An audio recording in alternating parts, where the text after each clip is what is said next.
जी नाज़रीन, नूरुल्लाह कादरी के बकौल 27वीं आईनी तरमीम का जनाजा पढ़ा दिया गया। ये वीडियो देखें। दीन पाकिस्तान का जनाजा है, कल तदफीन है और परसों फिर रस्म कुल है। जी नाज़रीन, आपने वीडियो देखी। नूरुल्लाह कादरी के बकौल उन्होंने जनाजा और आखिरी रसूमात अदा कर दी हैं 27वीं आईनी तरमीम की। तो ये वैसे अफसोसनाक चीज़ है कि साल में कई मरतबा पाकिस्तान में नए कानून बनाने पड़ते हैं और कई कानून ख़त्म करने पड़ते हैं। तो इससे बेहतर है सियासतदान आपस में इत्तेफाक कर लें और किसी एक नुक्ते पर इकट्ठे हो जाएं, एक दूसरे को माफ़ कर दें और मुल्क की तरक्की के लिए मिल जुल कर काम करें।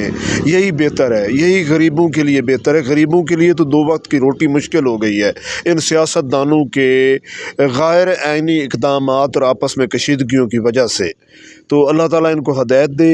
हम ही इनको सेलेक्ट करते हैं तो हमें भुगतना पड़ता है। तो ये इस बड़ा जुल्म है, ज़्यादती है। इस वक्त मुल्क में सियासतदानों के दरमियान इत्तेफाक, इत्तेहाद और तंजीम की सख्त ज़रूरत है। मैं जाने मिर्ज़ा अल्ताफ़ बिलाग्स।